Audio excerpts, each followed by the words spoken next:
Hello guys, welcome back to Comic Hind. हम आ चुके हैं थॉर के 23rd पार्ट में। तो अगर आपने चैनल को सब्सक्राइब नहीं किया तो कर लीजिए। तो चलिए शुरू करते हैं। तो जैसा कि हम अभी तक देख चुके हैं, अभी थॉर का सामना हो चुका है गॉड ऑफ हैमर से, और ये उसका हैमर म्योल्निर है जिसको कि मैनगोग की आत्मा ने करप्ट बना दिया है। कोई भी एस्गार्ड का योद्धा या धरती का कोई महान हीरो भी उसके सामने नहीं टिक पा रहा। तो इसी बीच थॉर अपनी जन्म देने वाली माँ गिया से शक्तियां मांगता है। इसी बीच ओडिन भी खुद का बलिदान दे देते हैं और अपनी ओडिन फोर्स भी उसको भेज देते हैं। अभी गॉड ऑफ हैमर को थॉर के गुस्से का सामना करना होगा और उसे थॉर फोर्स की शक्ति का सामना करना होगा। तो ये सीन है एस्गार्ड का काफी समय पहले का। यहाँ थॉर अपने हैमर म्योल्निर को खुद के पास बुलाता है, बट तभी उसे ऐसा लगता है कि वो उसके मुंह पे आके टकरा जाएगा। तो ओडिन उसको कहते हैं अपनी आंखों को खोल के रखो बॉय, ये हैमर तुम्हें हर्ट नहीं करेगा। तो थॉर कहता है मुझे माफ करना पिताजी, मैं शायद अभी इसका बैलेंस नहीं बना पाया। तो ओडिन कहते हैं इसमें माफी की कोई बात नहीं है। ओडिन हैमर को पकड़े हुए कहते हैं ये तो मेरी जान ही ले लेगा। तो वो कहता है क्या पिताजी? तो ओडिन कहते हैं कोई बात नहीं, ये वैसे भी तुम्हारा है। तो वो कहता है पिताजी मुझे ये नहीं समझ आया कि ये हैमर आपके लिए हैवी क्यों है। तो ओडिन उसको बताते हैं ये जो हैमर है इसका अपना ही माइंड है, दुनिया में इसके जैसा कुछ भी नहीं है, ये तो मेरी समझ के भी बाहर है। बट हम यहाँ यूनिवर्स के भेद खोलने तो नहीं आए बॉय, ये सब के लिए तुम्हारे पास टाइम होगा जब तुम किंग बन जाओगे। आज तो हम अभ्यास करने वाले हैं। वो कहता है ठीक है पिताजी, और वो हैमर को फेंकता है। तो ओडिन उसको बताते हैं जो निडावलियर के बोने हैं जिन्होंने इसको बनाया है, उन्होंने मुझे बताया कि इसमें उन बोनों की आत्मा है जो इसको बनाते हुए शहीद हो गए। वो सभी जो भट्टी की आग में ही जल गए, उनकी आत्मा अभी भी इसी में रहती है। तो वो ओडिन को कहता है क्या ये सच है? तो ओडिन कहते हैं मुझे भी नहीं पता बेटे, बट कभी कभी जब बैटल में काफी गहमा गहमी हो जाती है, जब ऐसा लगता है कि सब कुछ हारने वाले हैं, तो मैं जब इसकी लकड़ी को उठाता था तो मैं उनको सुन पाता था। तुम्हें पता है वो क्या कहते थे बेटे? वो कहते थे अपनी आंखों को खुली रखना।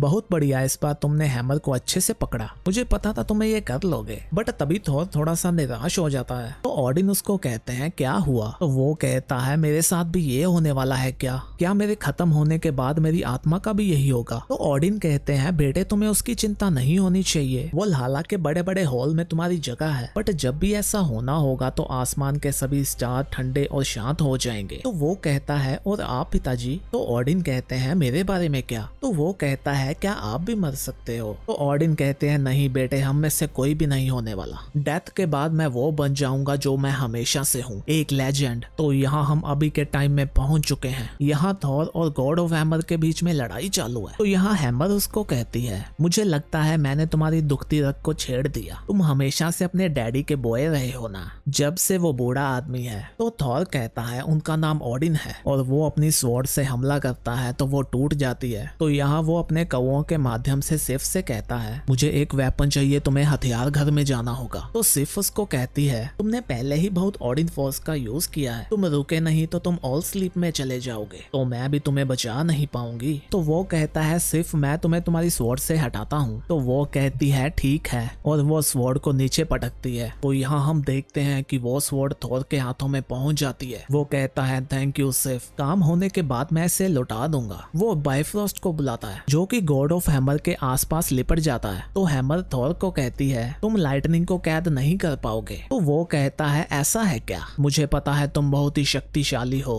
तुम ऐसी लाइटनिंग हो जो चल सकती है, एक महान और भयानक तूफान, बट हो तो एक तूफान ना। मैं अभी भी तुम्हारा गॉड हूँ और ये हैमर मेरा है। वो हैमर को छीन लेता है। तो वो चिल्लाती है नहीं, तुम ऐसा नहीं कर सकते, तुम्हें क्या लगता है तुम जीत गए हो? जल्दी ही तुम खत्म होने वाले हो, जैसे कि तुम्हारे पिता हो गए तुमसे पहले। तुम मुझे उस हैमर से अलग नहीं कर पाओगे, तुम्हें पता है ना मैं कौन हूँ, तुम मुझे नहीं डरा पाओगे। तो तभी थॉर कहता है मैं इसके बैलेंस को फील कर पा रहा हूँ, मैं फील कर पा रहा हूँ तुम्हारे कांपने को, तुम फंसी हो, तुम डरी हो, ये अच्छा है। तो वो उसको किसी और जगह में ले जाता है। तो वो कहती है तुम मुझे कहाँ ले आए हो? तो थॉर कहता है ये निडावलियर है, ये वही भट्टी है जहाँ तुम्हारा जन्म हुआ था और यहीं तुम्हारा अंत भी होने वाला है। वो चिल्लाती है नहीं। तो थॉर उसको कहता है क्या तुम्हें ये फील हुआ? तो वो कहती है नहीं, पीछे हट जाओ। तो वो कहता है ये बिलियन सन की हीट है, ये वो खोल देगी जो भी तुम हो, ये वो जादू को बॉयल कर देगी जो मेरे पिता ने तुम्हें दिया था, वो मैजिक जल जाएगा जो तुम्हें पंख देता है, मैं तुम्हें तोड़ने वाला हूँ तो वो उस पे हैमर से हमला करती है, बट वो पकड़ लेता है और कहता है तुम मुझे हर्ट नहीं कर पाओगी। वो हैमर को पकड़ के नीचे की ओर पटकना शुरू कर देता है। तो यहाँ हमें बताया जाता है बिजली गरजने की आवाज पूरी गैलेक्सी में गूंजी और उसके नीचे बिना पिता के बच्चे के चिल्लाने की आवाज, वो गॉड की आवाज, वो किंग की आवाज, उसके रोने की आवाज से और उसके हैमर के पटकने की आवाज से निडावलेयर की पहाड़ियां भी कांप गईं। उसके पिता के बनाई हुई आखिरी चीज उसके हाथों से टूट रही है। ये चलता जाता है और व्हील घूमता है। आग, गुस्सा, अनंत काल, एंट्रोपी, विनाश। तो यहाँ हम देखते हैं कि वो हैमर को तोड़ के रख देता है और वो खुद भी नीचे गिर जाता है। तो ये सीन है एस्गार्ड का 4 महीने बाद का। यहाँ लेडी फ्रेया उसको आंखें खोलने को कहती हैं। तो तभी थोर चौंकते हुए उठता है। तो उसकी माँ फ्रेया कहती है शांत हो जाओ, तुम सांस लो बेटे, तुम काफी टाइम से सो रहे थे, तुम ठीक तो हो ना। तो वो कहता है मुझे ऐसा लगा मैंने उनको सुना, वहाँ काफी डार्क था। तो लॉकी कहता है ध्यान से, तुम्हें आराम करना चाहिए। तो वो कहता है नहीं नहीं, मैंने काफी आराम कर लिया, मुझे जाना होगा। तो उसकी माँ कहती है हमने उसको संभाल लिया है बेटे, अभी तुम्हें कुछ करने की नीड नहीं है। तो वो कहता है आपने क्या किया? तो उसकी बहन एंजेला उसको कहती है दफनाने के लिए कोई बॉडी नहीं थी, हम एक सेरेमोनी रखेंगे बट उसमें कोई जल्दी नहीं है। तो वो कहता है हाँ सही कहा, थैंक यू। लोकी कहता है देखो मुझे पता है ये आसान नहीं है। तो थॉर कहता है मैं ठीक हूँ लोकी। तो उसकी माँ कहती है अभी इतने जिद्दी मत बनो बेटे, हमें तुम्हारी हेल्प करने दो। बट वो कहता है मुझे कुछ नहीं चाहिए। तो उसकी माँ कहती है प्लीज ऐसा मत करो, हमने भी तो उसको खोया है, तुम्हें हमारी नीड शायद ना हो बट हमें तो है। तो वो निराश होते हुए कहता है माँ मुझे तो बस नीड है। तभी एंजेला उसको टोकते हुए कहती है ये क्या है, हम सबको पता है इसको क्या चाहिए, तुम कपड़े पहनो और मुझे हथियार घर में मिलो। तो वो कहता है क्या? तो वो दोनों वहां जाते हैं तो वो देखता है कि उसके सामने उसका हैमर पड़ा होता है। वो कहता है ये तुमने कैसे किया? तो वो कहती है एंजल्स इन द हेवन भाई, हम वो बोनो के जैसी तो नहीं है बट हमसे जो बन पाया हमने किया। तो वो कहता है मुझे समझ नहीं आ रहा मैं तुम्हें क्या कहूँ, तुमने ऐसा क्यों किया? तो एंजेला उसको कहती है मैंने तुम्हें कहा था ना मैं तुम्हारी मेस को क्लियर करूंगी, तो तुम्हें पता होना चाहिए कि ये बस एक हैमर है। तो वो कहता है हाँ मुझे पता है ये बस एक हैमर है, मैं इसको फील कर पा रहा हूँ, इसमें कोई भी मैजिक नहीं है, इसमें कोई पावर नहीं है। तो वो कहती है मुझे तो लगता है कि शक्ति इसको पकड़ने वाले में होती है, तुम्हें क्या लगता है? तो वो कहता है एंजेला मुझे नहीं पता मैं तुम्हारा थैंक यू कैसे करूं। बट वो तभी वहां से जा चुकी होती है। वो हैमर को पकड़ने के लिए जाता है, उसके आंसू निकल आते हैं,